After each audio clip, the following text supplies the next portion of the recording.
Abre tu ventana es un espacio donde reconocemos que todos, en algún momento, hemos estado atrapados en la oscuridad. Este podcast es una invitación a quienes a través de sus historias se atreven a abrir su ventana compartiendo experiencias de adicción, depresión, ansiedad y falta de identidad. Bienvenidos a un nuevo episodio de Abre tu ventana. Hoy tengo el gran orgullo de tener de invitado a uno de mis mejores amigos, además de recuperación, como decimos nosotros los adictos. Empresario, diseñador de modas y compañero de recuperación. Gracias por estar acá, Mario Cadena, bienvenido. No, Alejo, yo la verdad feliz de estar aquí. Cuando me dijiste hace unos días que esté aquí en tu podcast, y dije de una porque pues nunca he hecho un podcast y me parece la mejor oportunidad para contar mi historia y pues nuestra historia y no sé, y hablar un poquito de este tema que a veces se vuelve tan tabú, ¿no? Claro, de hecho es muy surreal porque me acuerdo estando en la casa algún día hablamos de hacer un podcast o de ver qué podíamos hacer, ¿te acuerdas? Sí, yo normalmente, como sabes, hablo mucho y me encanta hablar de este tema en especial. Eh, lo hablo de una manera muy chistosa, sencilla, como para quitarle un poquito el acartonado que suele ser este tema y que la gente pues lo asuma como con más naturalidad, ¿no? Porque es que realmente en casi todas las familias, en casi todos los grupos de amigos hay un adicto y que está sufriendo o que ya pasó por esto y por muchos años la sociedad como que se encargó como de tapar y en cambio a mí me encanta visibilizarlo, visibilizar mi historia y pues ojalá algunos se sientan identificados un poquito, aunque sea con la mía. Bueno, pero antes de llegar a ese punto, yo sé que tú eres de Pasto. ¿Cómo llegaste de Pasto a Bogotá? Llegué en avión. ¿No jodas? Sí, sí, sí. No, llegué recién graduado del colegio, estudié todo el colegio allá y vine a estudiar la universidad acá. Además, los negocios de mi familia están acá. Sí. Pues el negocio de mi hermano ya estaba trabajando en el negocio y pues era lo más lógico que venga a vivir a Bogotá. Ok. ¿Cuándo comienza tu época de consumo? Desde niño. Realmente consumo drogas desde los 14 años. Te digo, mi historia no es una historia como tan triste. Y por eso me gustaba la idea de venir al podcast, porque pues, claro que tiene tristeza y claro que tiene nuestros propios fondos, pero realmente no es una historia de habitante de calle, no es una historia de la que vemos y que son terribles y que a veces decimos, wow, pero eso mismo en el momento de consumo era lo que no me hacía parar. Yo decía, es que no soy un habitante de calle, no tengo un problema de adicción tan fuerte. Sí. Y resulta que hay muchas personas como nosotros que tienen ciertas comodidades y ciertas cosas, en mi caso trabajo, nunca perdí nada, que estamos sufriendo y que a nuestro nivel tenemos nuestros propios problemas internos, nuestras propias carencias y pues en nuestro propio mundo se vuelve un conflicto. Claro. A los 14 años me dices que pruebas tu primera droga. ¿Cuál fue? Coca. ¿Coca? Sí, de una. ¿Y por qué? Porque tengo un problema con la marihuana y su olor que nunca me ha gustado. Entonces, okay. Realmente, básicamente en eso. Sí, sí.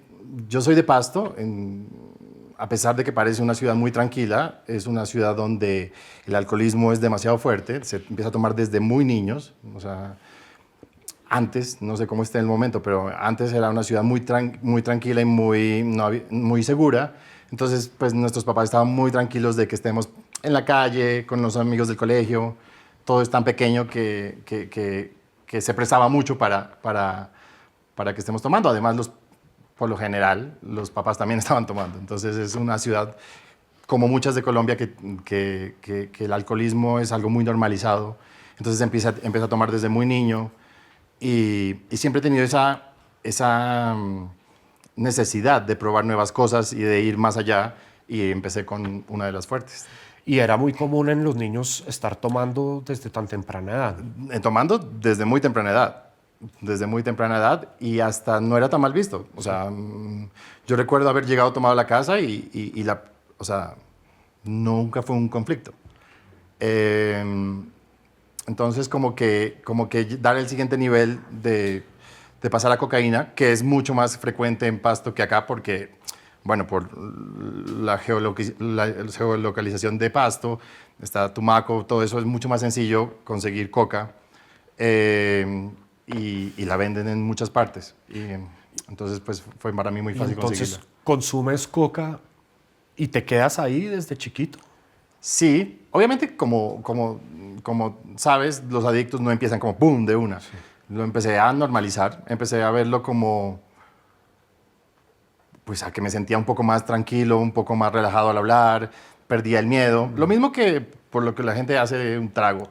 Sí, mis amigos todos lo hacían y siempre he pertenecido al grupo de los chicos malos, a pesar de que yo no tengo un look tan malo, o sea, y peor en el colegio, yo tenía gafitas, todo juicioso, y me iba muy bien, pero siempre estuve rodeado de los malos. Yo siempre hago un chiste de que me voy a hacer un curso de cerámica y me hago con los drogadictos. Entonces, siempre desde niño busqué como esos entornos y mis amigos eran populares y malos y yo quería pertenecer a ellos también. Entonces, ¿Y eso no te afectaba en tu parte académica? No, porque desde muy niño entendí que para yo tener lo que necesitaba, yo necesitaba manejar un perfil de persona juiciosa y de que yo necesitaba pues plata para poder vivir como yo quería. Entonces yo necesitaba ser juicioso. Entonces cuando uno es niño que te dan tus papás dinero y eso yo sabía que si me iba bien en el colegio, básicamente iba a tener plata y básicamente nadie iba a creer como las historias que mis amigos, por ejemplo, tenían. Mis amigos sí eran vagos y siempre llegaban, pues era mucho más obvio que eran consumidores de algo, o por lo menos tomatragos. En cambio, yo nunca nadie sospechó. Es que nunca nadie ha sospechado de mí. Siempre lo supiste ocultar muy bien. Sí, sí. Y era una necesidad. Desde niño empecé a crear como esa doble personalidad, ¿no? La personalidad juiciosa, digamos, buen estudiante, trabajador y como demostrar. Y en mi otra faceta súper, hiper dañado, donde quería probar de todo, donde era fiestero, donde, sí, no sé, siempre tuve como esas dos personalidades muy claras. De hecho, uno de los trabajos que he hecho en recuperación ha sido poder como encontrarlas y que convivan un poco, porque siempre las separé mucho. ¿Y cómo evoluciona ese consumo? Evolucionó muy rápido. Como te digo, mis amigos y yo éramos personas que éramos muy curiosas en probar nuevas experiencias, nuevas drogas, nuevas aventuras en general. Y empecé básicamente a probar lo que conseguíamos en Pasto en el nivel de colegio. Entonces empecé a probar ciertos hongos, pues LSD en papel. Todo eso me parecía súper gracioso y súper normal. De hecho, noté que no era tan normal cuando llegué a la universidad, que vi que otra gente también metía drogas o consumía cosas y eran mucho más atrasados. Nosotros íbamos como mucho más revolucionados. Le empezaste a dar a lo más duro desde muy temprana edad. Sí, la verdad sí. Y bueno, era un consumo al principio siempre recreacional y muy divertido. Tampoco era tan seguido, estábamos en el colegio, entonces digamos que era un fin de semana así, pasaba un tiempo y volvíamos a hacerlo. Ni siquiera estaba pensando en el tema de la adicción como tal. Y siempre en los colegios te llevan a la persona, al habitante de calle, ¿no? Y te dicen, mira, ojo con las drogas, que esto es lo que puedes llegar. Entonces tú te ves tan lejano de ese ejemplo que realmente dices, o sea, de aquí hasta que yo termine así, o sea, pasará mucha cosa. Entonces te da como mucha gabela, ¿no? Claro. Te da como, dices, puf, tengo carretera para darle a esto. Y claro, son historias muy tristes, pero que uno no cala y debería conectar más. Claro, pero uno empieza a pensar en las consecuencias a medida que uno va madurando, ¿cierto? De acuerdo. Bueno, entonces terminas el colegio, vienes a Bogotá y empiezas la universidad. ¿Cómo es tu vida en la universidad? Estudié ingeniería industrial, ingeniería química, me cambié a ingeniería industrial y tenía muy claro que quería trabajar en la empresa que mi hermano dirigía, del laboratorio farmacéutico. Entonces, como que de una como que mi mirada se fue hacia allá y lo otro fue la problemática de ser homosexual. Digamos que ahí es donde se empieza a complicar un poquito la película. Pero, Marito, o sea, tú dices que tú descubres tu orientación en la universidad, pero durante el colegio nunca... No, nunca lo había planteado, nunca me lo había planteado. Tal vez en retrospectiva sí, en algunas cosas, pero nunca fue soy gay y voy a... No, la verdad en el colegio no lo sentí. Y, y tampoco es porque me veía presionado por la sociedad o por la familia, no fue nada de eso realmente. De hecho, casi siempre que hablé del tema, con amigos, con gente, siempre he sido bien recibido, nunca he tenido como esa estigma de haber sido gay, que muchos lo tienen y es muy respetable, pero yo nunca lo tuve. Y eso me permitió también abrirme más fácil. De hecho, a mi familia nunca tuve que darle una explicación, simplemente empecé a comportar así y ya. Pero te digo que la problemática de ser gay, lo llamo problemática, porque en todo este tiempo he analizado el consumo de drogas y de enfermedades mentales, depresión, ansiedad, que la comunidad gay sufre y que muchas veces se ve como libertinaje y simplemente pasarla bien. Está muy escondida a través de la palabra libertad y todo eso, pero es una problemática que creo que en mí me marcó muchísimo y creo que lo que marca en todos.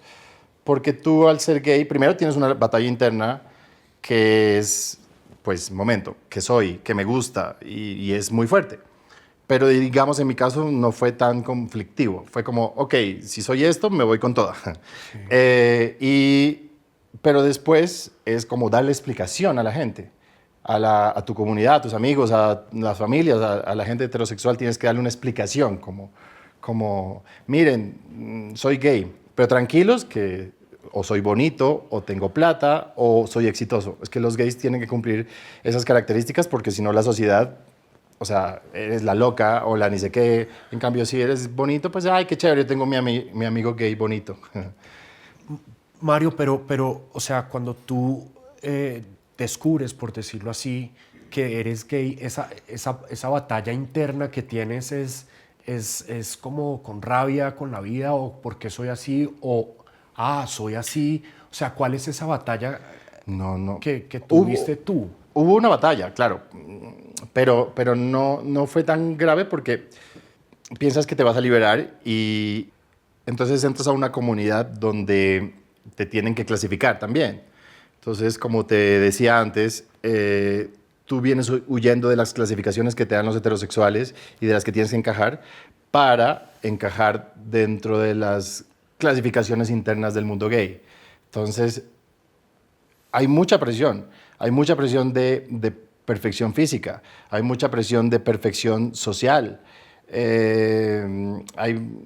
O sea, tú por más de que digas, a mí no me importa lo que piensen, a todos nos importa lo que piensen, a todos nos gusta pertenecer a algo y a todos no nos gusta que nos rechacen.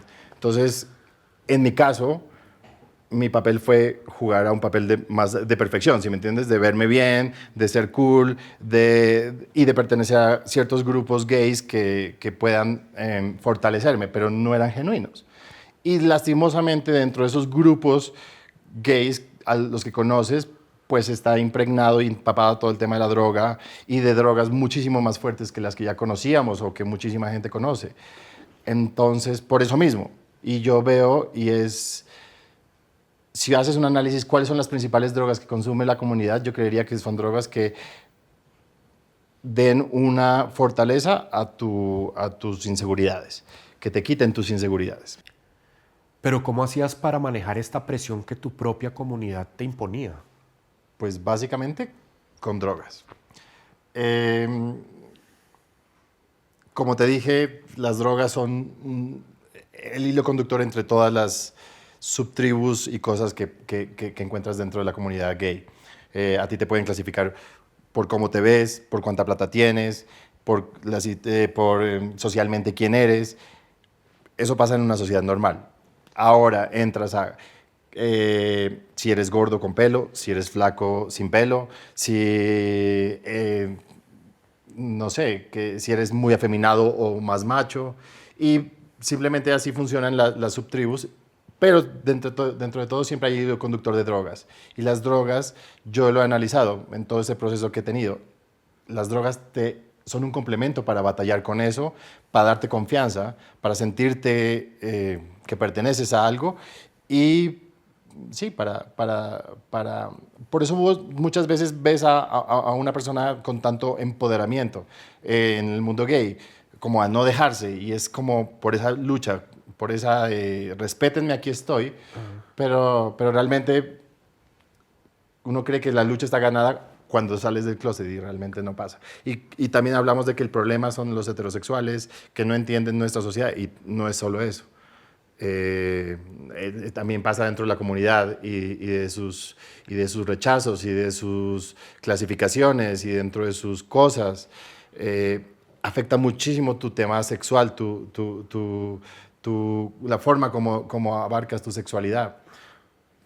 Volvamos a recapitular. Vienes reprimida tu sexualidad por tus gustos que no son normales dentro de la sociedad, entonces llevas como no hay una guía en los colegios, no se hablan de eso, de repente, pues lo que conoces es lo que conoces dentro de tu entorno.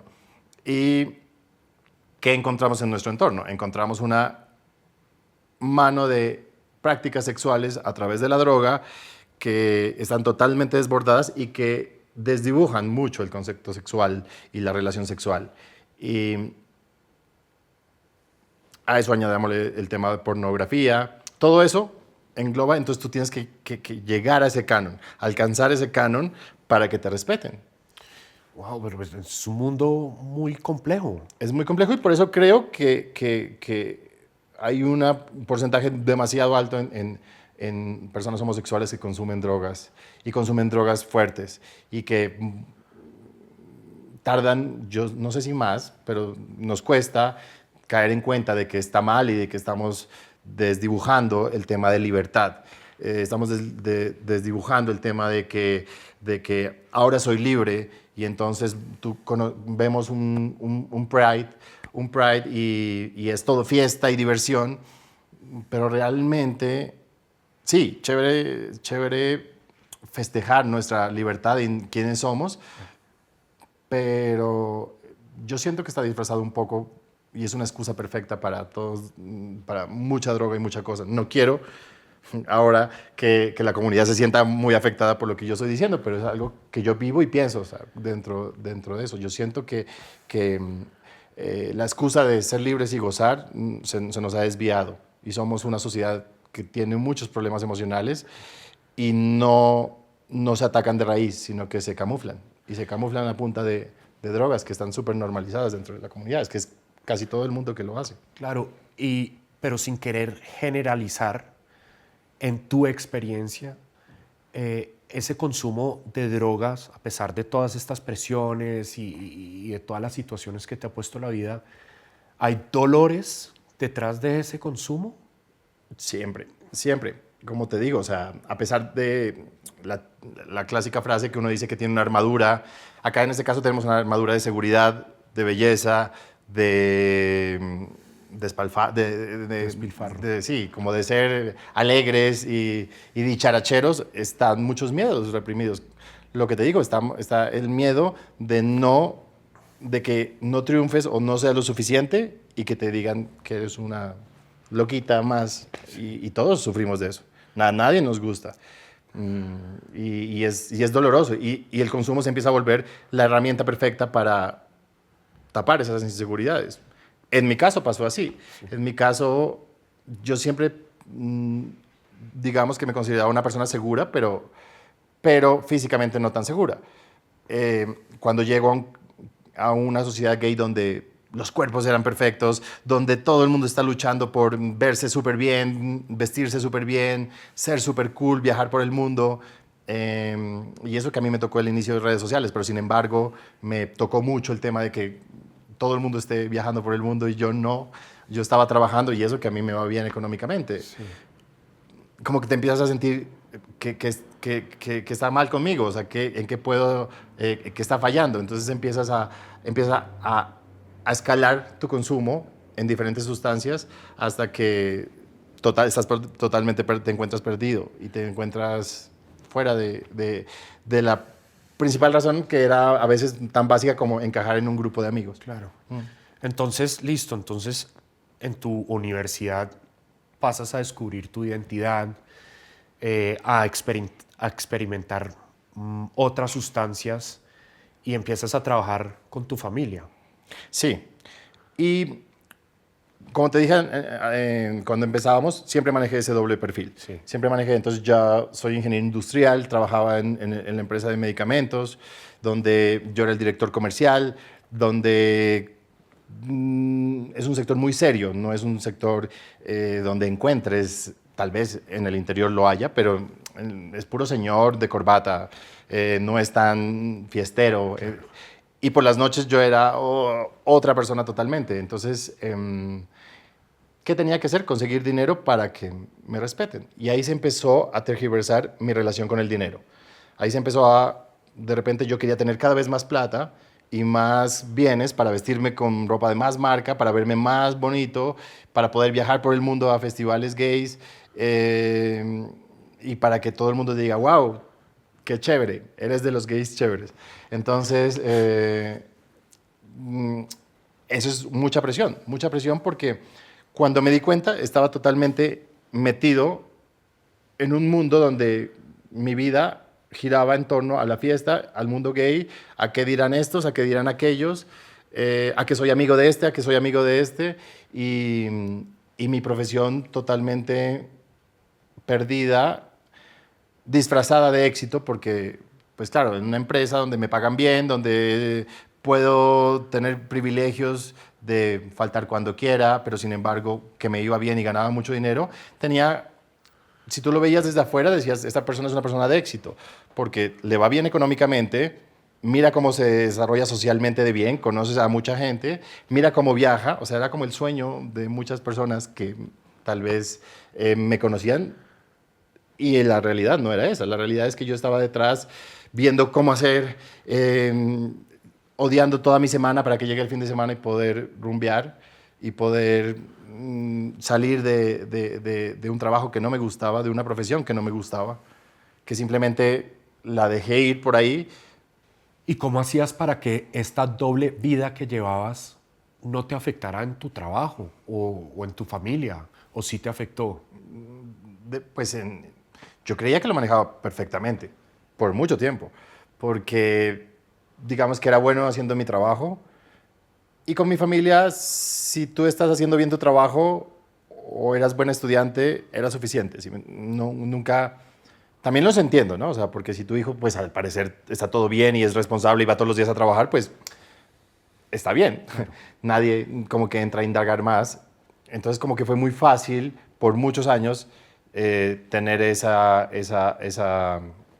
carátula de ser una persona juiciosa y, aunque bueno, yo me imagino que ellos han de haber sospechado porque en medio tenía unas vacaciones y yo estaba en Ibiza perfectamente rumbeando, entonces no, yo no sé si ellos no quisieron ver o qué, pero nunca hubo dudas, nunca hubo una problemática porque es que yo cumplía con mi deber. Claro. Y era, como decimos, un adicto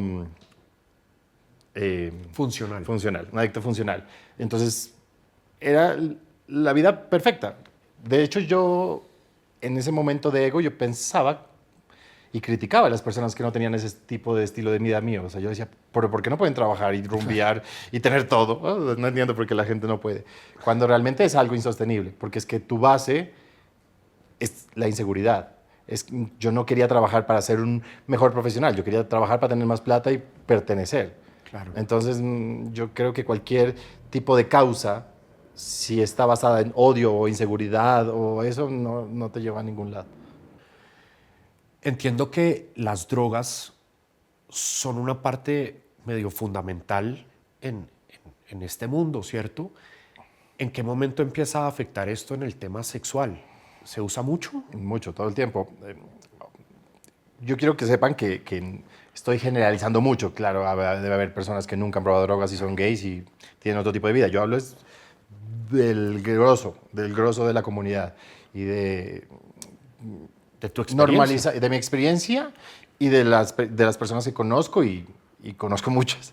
Es decir, que empiezan a normalizar tener el sexo con drogas. Es que, ¿qué es el sexo? Tú para es algo tan íntimo donde se refleja mucho tu seguridad, tu quién eres, cómo, cómo, ¿Cómo te sí, ves? cómo te ves. O sea, tú tienes que estar, o sea, para disfrutarlo realmente, tienes que estar bien contigo mismo. Y pues no lo estamos. Entonces, es mucho más sencillo camuflarlo con drogas. Además, en la parte emocional, camuflado con drogas. Y en la parte física, potencializándolas 100.000 veces a lo que puede una persona normal, sin consumo, sentir. Entonces, digamos que tienes un cóctel atómico, porque es tapar tus inseguridades con placer desmedido y resulta el consumo de drogas y de sex parties, que es algo muy tradicional en los gays actualmente, y del que no siento que en Colombia no lo hablamos tanto. Es una forma casi de relacionarse. Muchísima gente ni siquiera se va de fiesta normalmente, sino que se reúne en sus casas a consumir drogas y a tener sexo utilizando Grindr o diferentes aplicaciones. Sí. Y esa es la forma como se debe tener sexo. Entonces, cuando tú analizas qué es tener sexo ya sin drogas, es muy fuerte porque físicamente es imposible llegar a ese tipo de sensaciones. Ok. Y si no has trabajado en quién eres tú y cuáles son tus valores, Sí. también es muy seguro que te vayas a comportar como te comportas en esos sitios con droga. ¿Y cuáles eran las drogas que tú consumías por lo general? Bueno, yo he consumido todo tipo de drogas, como te dije, empecé con cocaína chiquito Sí. y fue pasando. En el mundo gay empiezas a verlo un poquito más con ketamina, una época muy fuerte con ketamina, con éxtasis. Ahí me mantuve un rato largo. Y después lo evolucioné a GHB, que es una droga que se llama G, Sí. que es un líquido que te da, es un vasodilatador y te da demasiada adrenalina, y calentura sexual Ok. y te lleva a un rush de energía muy fuerte y empieza a llegar una de las principales problemáticas del momento, que yo siento que el fentanilo ha tapado un poquito la problemática, que es la metanfetamina. Es algo que, como nos pasamos directamente al fentanilo, decimos, uy, terrible el fentanilo, pero realmente la metanfetamina es una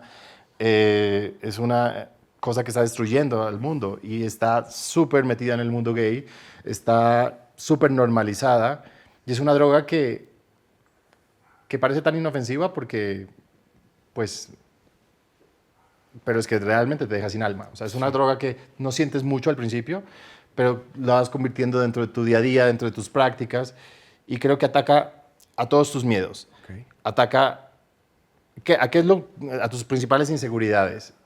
Y entonces al principio te las tapa.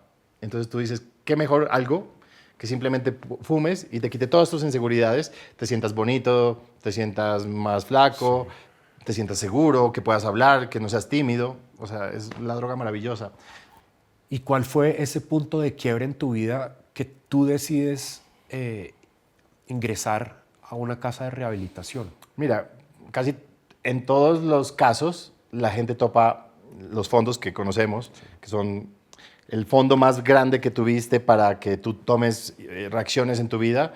Los míos no fueron tan físicos, o sea, no fueron tan, no perdí mi trabajo, de hecho mi familia nunca se enteró. Claro. Me veía bien, fue algo súper emocional. Yo, es un tema que desde niño yo fui perdiendo mi espiritualidad. Yo me fui alejando del concepto de Dios, de poder superior, de todas esas cosas. Eso reunido con el mundo de las drogas y del mundo de la superficialidad te lleva a lugares muy densos. Y realmente mi fondo fue cuando yo empecé a sentir que estaba perdiendo mi cordura, yo solo. Entonces yo dije, momento, o sea, ¿qué estoy haciendo con mi vida? ¿Hacia dónde voy? No, estoy totalmente perdido y solo, porque realmente al tener mi doble vida nadie sabía que yo estaba en estas y que estaba metido en un hueco tan profundo, porque en el hueco más profundo yo tenía que disimular que era regio y que estaba perfecto y que todo estaba divinamente. De hecho, recuerdo perfectamente yo súper mal, casi llorando y poniéndome una mascarilla y con cosas de ojeras para que no se me note nada y pues para yo estar súper bien y para ser súper cool. Sí. Entonces, porque nadie podía notar que estaba roto. Entonces, todo eso me llevó a un lugar muy profundo de mi vida donde empecé a escuchar voces, empecé a no dormir. Mi principal problemática fue no dormir muchos días y pues para mantenerme con energía tenía que estar consumiendo. Y así mismo ir a trabajar. Y así mismo llegar en la noche y llamar gente para que esté en mi apartamento porque no quería estar solo y me daba miedo. Y ese se volvió mi entorno hasta que colapsé y dije, yo no puedo. Claro. Solo no puedo. O sea, no había ni siquiera lugar a conversación. O sea, yo dije, o me vuelvo loco o me está atacando un demonio o algo está pasando, sí. pero yo estoy desesperado y necesito ayuda. Sí. No, yo era consciente y siempre he sido consciente de mi nivel de consumo, que siempre ha sido muy alto. O sea, mis dosis y todo eran demasiado altas. Entonces no era como, le voy a bajar un poco. Yo sabía que era algo extremo a lo que tenía. Entonces, después de una búsqueda larguísima de centros de rehabilitación, los estudiaba en medio de una loquera sí. fuerte sin dormir. Yo hice un cuadro en Excel donde estaban los centros de rehabilitación, donde cuál era el más adecuado, iba a entrevistas y no me gustaban, con un ego, además de que estaba desesperado, pero tenía un ego acá, donde yo quería saber más que todo el mundo y que yo creía que nadie me podía ayudar porque todos eran una manada de ignorantes. Sí. Y hasta que llegué a Proyecto de Vida, hasta que llegué a donde nos conocimos y yo ya estaba terminando ahí cuando te conocí. Sí. Pero cuando yo llegué a ese centro y me ingresé ahí mismo, o sea, el mismo día que fui, quise ingresar porque ya estaba totalmente rendido. Fue como quitarme 800,000 pesos de encima y fue, bueno, ya estoy aquí y ahora. Sí. Para mí tu situación en particular es muy diferente a la de muchos porque tú nunca sufriste de ansiedad, tú nunca has sufrido de depresión, tú de hecho siempre pasaste muy bueno, sino que tenías un tema de consumo muy, muy grave, pero nunca era por tristeza ni por dolor, sino al revés. Era para vivir feliz y vivir la vida loca y vivir en lujo y todas estas cosas. ¿Cuáles fueron esas herramientas fundamentales que te da este sitio, que te da esta experiencia de decir, bueno, necesito parar y hacer un cambio? ¿Qué herramientas utilizas hoy en día? Yo creo que como todos los que ingresamos a un centro de rehabilitación, lo primero que queremos es dejar las drogas. O sea, mi meta era dejar las drogas, no sabía cómo funcionaba el tema, y de ahí ver qué hacía. Pero a mí lo que me cambió y me hizo un clic en la cabeza es buscar un sentido de vida.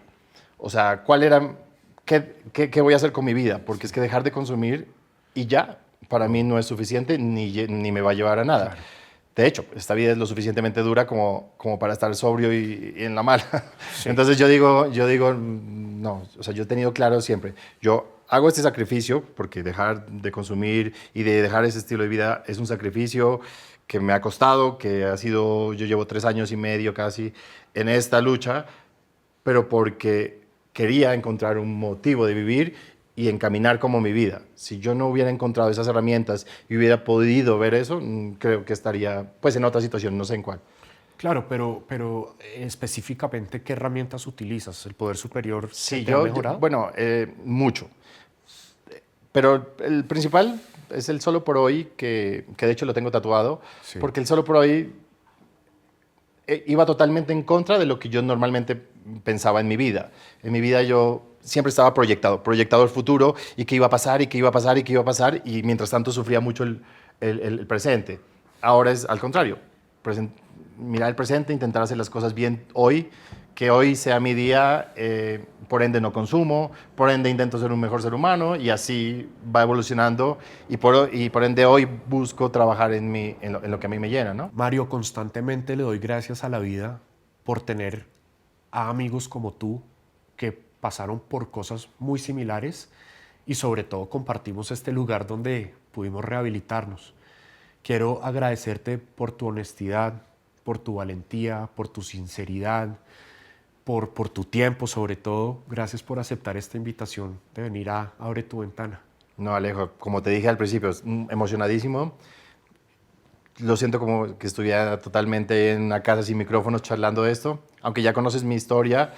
Y bueno, esto se nos podría ir muchas horas de charla porque hay muchos temas por los que tocar y que siento que la gente no los toca. A veces nos enfocamos solo en el problema y no vemos tanta causa. Y bueno, pues qué chévere que a este mensaje le pueda llegar a alguien. Gracias, Marito. Y quiero aprovechar este momento para darte un pequeño regalo que viene de parte del doctor Sergio Rada y la doctora Alexandra Wow. Rada.